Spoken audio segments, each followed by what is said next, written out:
The Broncos' biggest roster cut so far has people upset and yet also unsurprised. Welcome into your Denver Sports Daily for August 27th. It's cut day, everybody. Let's go.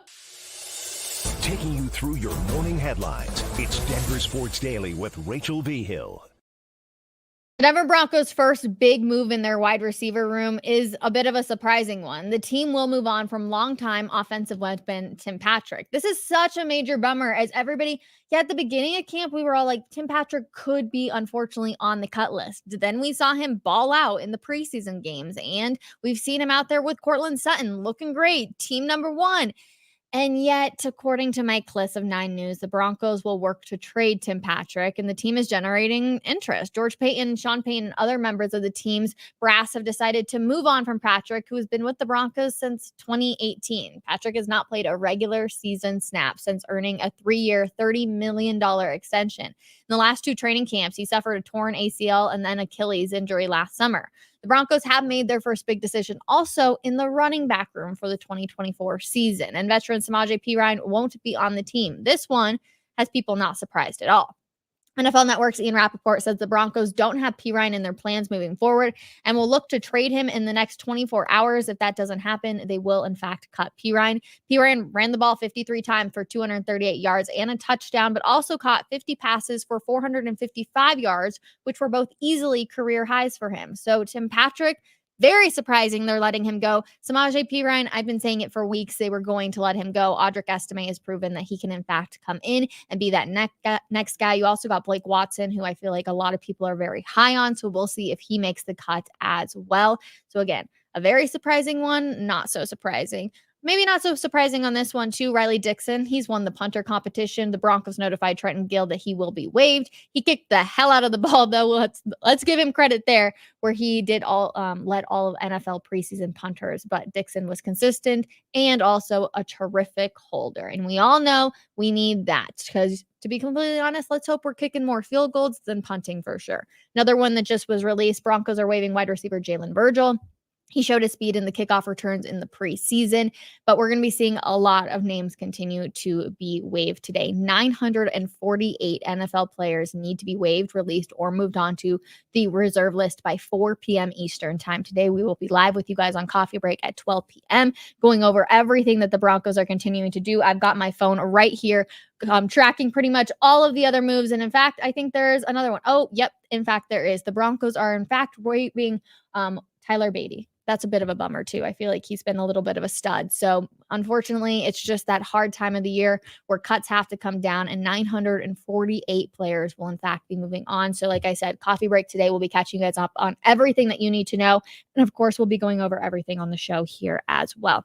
Yesterday, we mentioned to you Damari Mathis. He got carted off of the field from the preseason game against the Cardinals. Well, following an MRI exam yesterday morning, it is learned that he has a high ankle sprain. No timetable on his return, but we will see what this unfortunately means for the 53-man roster. He was going to make it as the number 3 corner as Riley Moss beat him out for that team as well.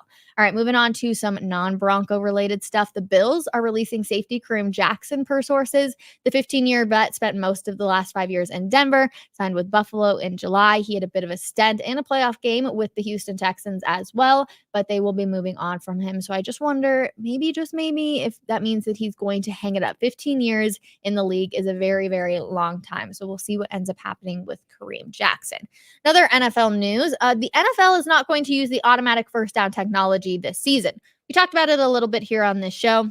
I'm a big fan of the chain gain. I say keep them out there. I think it's fun. I love being able to watch the chain go just inches and you're hoping that it's in the right way. And you're like, please, please, please give it the first down. And sometimes you come up a little too short and sometimes you just get lucky. But the system would have replaced the chain gang, but the league has decided to hold off. Washington Post NFL reporter Mark Mass said on Twitter last night that the NFL will not use its electronic system to measure first downs during the regular season this year. It could be in effect for as soon as the 2025 at the earliest. So chain gang lives on for one more year. Other NFL news. I feel like there's just a ton going on, obviously, right now, but the salary standoff between the Dallas Cowboys and CeeDee Lamb has officially come to an end. The wide receiver on Monday signed a 4-year contract extension with Dallas, according to NFL Network. The deal is worth a reported $136 million, with $100 million of that money guaranteed. Good for CeeDee Lamb. His holdout definitely paid off. He's also receiving a $38 million signing bonus, a new record for a wide receiver per the NFL Network. Lamb's new salary, which comes out to $34 million per year, is now the second highest among wide receivers. Only Minnesota's Justin Jefferson, who earns $35 million a year, makes more. We'll see what ends up happening with Jamar Chase and Cincinnati. That's another wide receiver out there who is hoping to get paid. But hey, you hold off a little bit. You see a contract like this come in, and then you can all of a sudden also beat out that guy. So you'll never know. But to the NBA and Denver Nuggets we go. Let's go. Nikola Jokic is the top-rated player in this year's NBA 2K25 game, or at least that's what they're saying after rating the Denver Nuggets star a number 97 overall, which is the same as Giannis and Luka Doncic were also given. 97, it's pretty good. Well, yeah, but maybe more insulting than giving the three-time MVP and the most accomplished player in the league, still in his prime, a tie is at the top of the fact that he's actually gone down from where he was last year. He started at a 98 last year, a clear-cut number one. So dropping this year does feel like a little bit of a sore subject. Let's just say that way. Let's just take a look at the top-rated NBA 2K25 players. You got Jokic, Doncic, Giannis, Doncic, 97, all there. You got SGA at 96, Embiid at 96, LeBron James, Stephen Curry, Jason Tatum, 95, Kevin Durant, and Anthony Davis running it out at 94. But you also do, in fact, have 3 Denver Nuggets players also on the list. Jamal Murray is at 87, was good for 38th in the league, while Gordon is at 84 and 61st ranking. And Jamal Murray and Michael Porter Jr. rounded out 67 in the league at 83 overall. So, bit of a disrespectful thing to Jokic. Let's just go with that. But I also mentioned yesterday with Major League Baseball, everybody. So you remember the story of, unfortunately, how we had a broken bat that ended up hitting an umpire in the back of the neck? Well, yes. So Nick Marley spent much of the day on Monday undergoing medical tests after he was struck in the head by that broken baseball bat. The incident happened on Sunday at the Yankee Stadium where the Yankees were playing the Colorado Rockies. It was at the bottom of the 5th. The bat broke, flung back, hit his face mask, causing him to drop to one knee in pain. He was down for nearly 8 minutes on the field before they finally were able to cart him off of the field.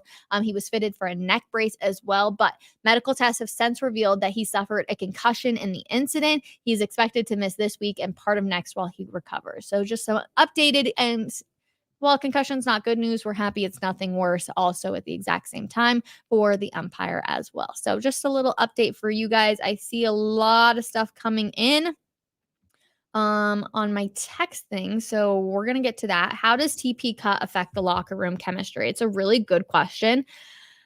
It's a really big bummer. People respected Tim Patrick so much that I do think that he is that guy in the locker room, especially in the wide receiver. I wish it was Cortland Sutton, right? Wide receiver number 1. Like, I wish it was that guy. But I had James Palmer on the show. I believe it was last week or 2 weeks ago on Coffee Break. So go back and look at it. And we talked about how Tim Patrick was always that guy. Aqib Talib mentioned how Tim Patrick, even when he was a rookie, was that guy when it came to it. So it's a huge bummer. I'm really sad. I hope that he can get traded at least and not just cut, because I think that he deserves more than that. I mean, 2 years on the injury list of terrible things with the ACL and Achilles, and then you get cut. Just breaks my heart a little bit. But unfortunately, now with the new special teams rules, you really got to be able to find people that can be both beneficial in special teams and they have so much depth, the wide receiver room, that it kind of does make sense. But man, is it just such a bummer. So I do think that it's going to hurt the locker room a smidge.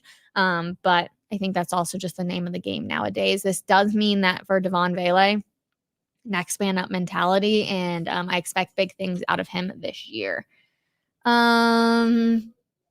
Let's see. Yeah, love TP, but he doesn't fit in with the youth movement, unfortunately. Only concern is the loss of his leadership. And Sean, I believe it is unfortunate, and you do see it time and time again where they're not winning the Super Bowl this year. Not to be everybody get all upset with me. They're not going to be a Super Bowl team. So you do kind of have to look to the young guys. You don't have to pay them as much, allow them to build up, and then see if you can get anything for Tim Patrick. But yeah, the loss of his leadership is horrible, and I'm so sad for him. And I hope he can go somewhere where he can be at least a contender, just like Justin Simmons will hopefully be. I don't know how well Atlanta will do, but that's the hope for all of these players. Love the chain gang. Me too. I love the chain gang. So I'm like, why? I know technology is changing all the time, but gosh, there's nothing better when you're sitting there watching your TV or you're at the game and you're watching it on the big screen and you are literally like covering your mouth like this because you're like, I truthfully do not know if it's going to be a first down or not. There's nothing better. So don't get rid of the chain gang, in my opinion. Good morning, Rachel. Little late, but better than never. 100% agree. Please keep it coming. Love your show. Thank you. It's just fun to be able to sit down, talk about everything that's going on in the headlines, chit chat with all of you guys. I love it. So, while there is a lot of news going on, it's also not a lot of news, right? We're all kind of just waiting to see what's going to happen. I do want to check Twitter just to see if there's any other updates that are coming in.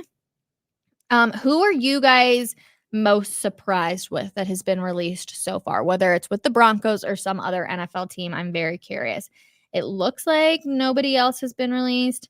Tyler Beatty, like I said, that's unfortunate, but there's so many deep rooms with the Broncos right now that it's got to be hard. I can't imagine. I feel like George Payton probably haven't slept in the last 48 hours. Sean Payton, after the game on Sunday, you could tell that he was just a little, not frustrated, but I think he was just kind of dreading the next 48 hours up until today. So 2 p.m. obviously will come around and then the work doesn't even stop there. You're looking at everybody who you could possibly get on the wire, see who was released and what you can do to continuously build your team. Sean Payton has preached time and time again, all throughout OTAs, minicamp, and training camp, that you're not only competing for the guys on this 53-man roster, you're competing everywhere in the NFL. So we know that he will take a look and see where else they can add.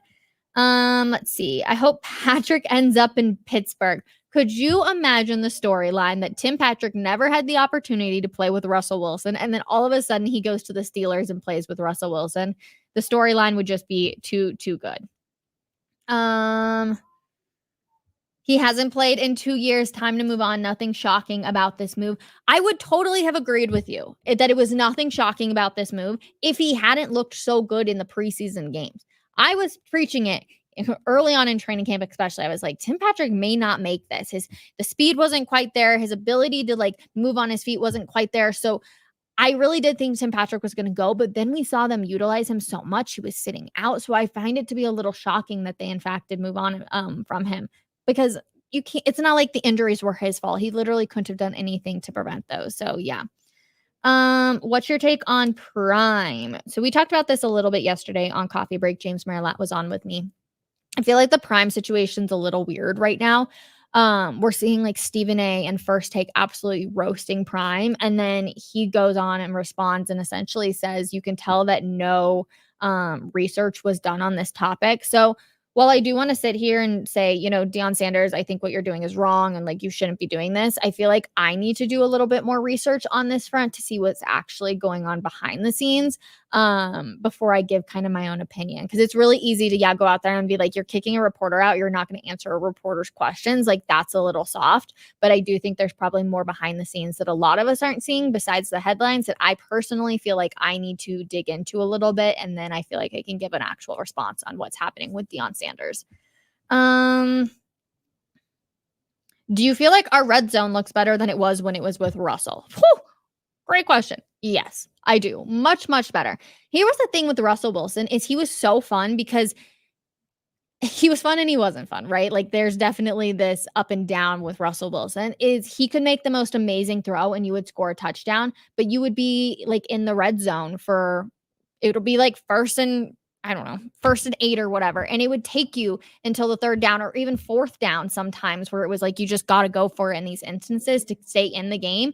And I think that the Broncos, you're going to see it a lot more, just consistent scoring, whether that is field goals or whether that is just getting in the end zone. I think we've already seen a little bit of that. So I do think Russell Wilson was exciting because you would see some of those amazing throws like he had to Cortland Sutton last year. And it was like, oh my gosh. But there was also a lot of times where he would get himself in so much trouble. So red zone will definitely look better than what it was with Russell Wilson. I don't think you're going to see as much running, hopefully, from Bo Nix. Knock on all the wood right there, but we will see. Feels like having TP go with the ones with Sean Payton maybe trying to hide Marvin Mims. I mean, that's not a bad point. I hadn't thought of that, to be honest, but Marvin Mims haven't really stepped up. He hasn't been that guy out there at camp. We haven't seen that. So this is a big year for Marvin Mims. He's really got to advance this year, right? We heard all the talk where he was like, my quarterback doesn't throw to me last year when he was on social media for that. But I just haven't seen enough out of Marvin Mims this year to say like, oh yeah, he can be that guy. It's been honestly a little disappointing in my personal opinion. I feel like the Broncos are looking to next year. Listen, Sean Payton is looking at Seattle or right now. That's all he cares about because to be honest, a lot of his pride and I'm sure joy has to come from saying like he couldn't not do it, right? A lot of people are saying, "Oh, you can't turn this Denver Broncos team around," or like they can't make the playoffs this year. Like there's a lot of pride in that. You're not just looking ahead to the next season. So while they are staying young, because I think that's best, like in their best interest, they know they're not a Super Bowl team most likely. But yeah, I would say that they're not really looking ahead to next year. There's a lot of football still left to play, and there's always one team that does surprise people. It could totally be the Denver Broncos. Is Josh Reynolds really better than Tim Patrick? Josh Reynolds, the only downfall with Josh Reynolds that we haven't seen out here with the Broncos is that he is known for dropping passes, right? We all remember the Detroit Lions game where he dropped a massive pass that could have helped them severely. We haven't seen that though. He's been really good. He's clearly worked on that. So I do think that I don't want to use the word better, but I do think that his ceiling might be a little bit higher than Tim Patrick's too. So stay with that. Dun, dun, dun.